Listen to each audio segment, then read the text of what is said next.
you saw, right? Just now I go very slow, very graceful. Then suddenly I go jumping.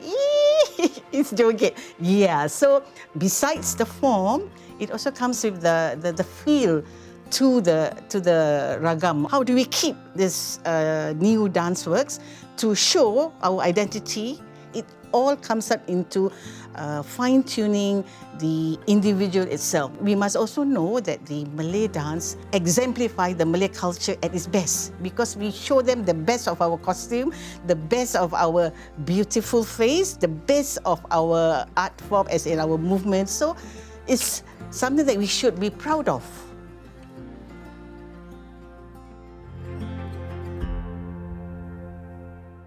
Hi, my name is Fauziah Hanom Yusof. I'm the President and Artistic Director of Sriwana. Sriwana was first formed in 1955. It started first as a keroncong musical group with our founder, Haji Noncik Ghani, and his co-founder, Sulaiman Jim. I first started dancing when I finished my pre-U days. I guess that was in 1984. Yeah, so I was more on dancing on a community level until I started joining Sriwana in 2000. So here I am till today from a dancer and still here. What Sriwana has been focusing on is the Malay traditional arts form. How we maintain the core values and try to educate the public. We've been actively involved in performances as well as have our own internal dance workshops every year, which we give to the public for those who are interested to learn more about the Malay dance. For every Malay dancer, they would know, or they should know by heart, the 5 basic movements of Malay dance, which is the asli, the inang, the zapin, the masri, and the joget. They should be very good in this knowledge of the different movements of the dance. Each character has their own symbolically meaning because every melody, every movement has their own different character. For example, if you see an asli movement, you will see the hands going very slow. 1, 2, 3, 4. There's so much grace when it comes to asli. Yeah, so that's asli. Yeah, but when it comes to joget, it has to be very ding, ding, ding, ding, ding, ding, very happy, so it's a different mood altogether. So all these characters, the dance itself, it exudes a different mood. Okay, you saw, right? Just now I go very slow, very graceful. Then suddenly I go jumping. It's joget. Yeah, so besides the form, it also comes with the feel to the ragam. The Malay dance form itself is very unique because in the past, it used to reflect the current situation of that time. So in the past, we have court dances, which we normally portray the kampong style, the relationship style in the olden days. Example of it is like in the past, we used to have kampong. So we have the harvest dance where we have the farmers, who completed a very happy harvest dance. So we have lots of common props. We have what you call the tudung saiji, that triangle foot cover. We used to see that in every household, but in a dance form, we use it multiple ways because trying to show different ways of using the foot cover artistically for cover for the head. We can also use it as a shield as well as functionally. So all these different ways of doing that particular props is always being shown in the dance form in the olden days.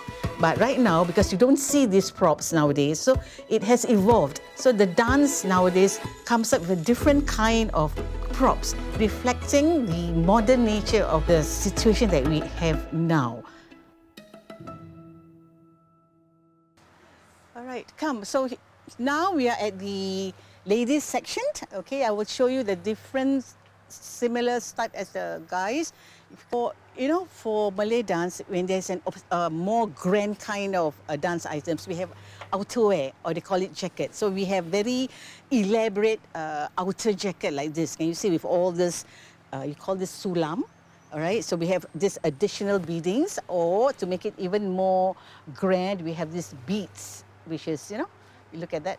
So these are all outerwears, which they normally use it as a jacket. And then this is the songket lah.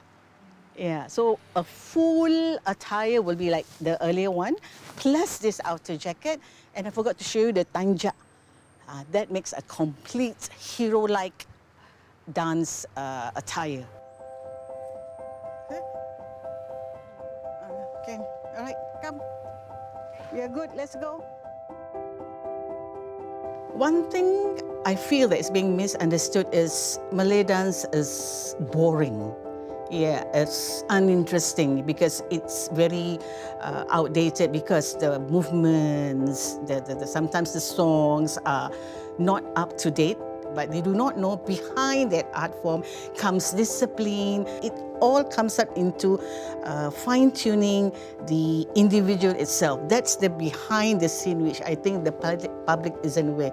But we must also know that the Malay dance exemplify the Malay culture at its best because we show them the best of our costume, the best of our beautiful face, the best of our art form as in our movement. So it's something that we should be proud of. The major changes in the Malay dance art form is trying very hard to stay very close to our traditional, our core movements because we have influences from the modern world, which is much available thanks to the social media. So these are the kind of influences which look very interesting to the new ones, to the young choreographers, but if they do not have the basic knowledge of what's a core traditional Malay dance is, they might misuse and adapt the wrong technique, the wrong interpretation, and compromise the dance piece itself. It's my responsibility to keep a heritage, which I know other groups have been doing it. All those court dance pieces, at least 6 or 7 of them, what was created in the 1950s, we've kept it alive and we make them a part of the curriculum of the talents here. We've kept scripts of the work, the theatre pieces done during the 60s, the 70s. We have to be relevant, but we do understand that we have to keep this traditional arts form, which is sadly it's gone, because not many really understand the beauty of this Malay traditional arts form. So for me, teaching to the young ones the beauty and the responsibility of keeping this traditional arts form. The challenge is, of course, how do we repackage it and then make it interesting so that the young ones will want to learn more and then they will continue and even enrich it. An example of what we did in the TikTok platform. So this is we call it the first dance challenge. Okay, so the dancers will do a dance challenge and then you can see the non-Malays doing it, and yeah, they're doing it in families. Yeah, so it becomes like more of a family bonding kind of thing. So you'll see all the different nationalities, the different ages, they are all keen to participate in the challenge. Yeah, so these are the kind of things that Sriwana has been trying to be relevant in, trying to be involved more in making use of the social media platforms to reach out.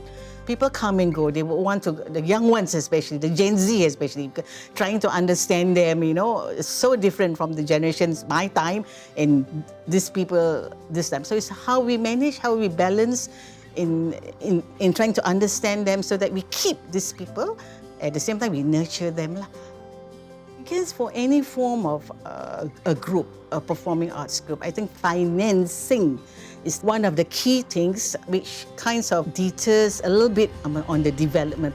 The expectations of us producing high standard of form of productions, but we are not getting the full finance. But that doesn't stop us because we will try to continue other means of getting other forms of revenue. But whether it's successful or not, I guess we have to be realistic. Sometimes certain years it does, certain years it doesn't. It's the performers, it's the people around you, especially in Sriwana. It's the bond, the family that we've created over the years, over those hardships, over those productions that have kept us, that makes me stay till today.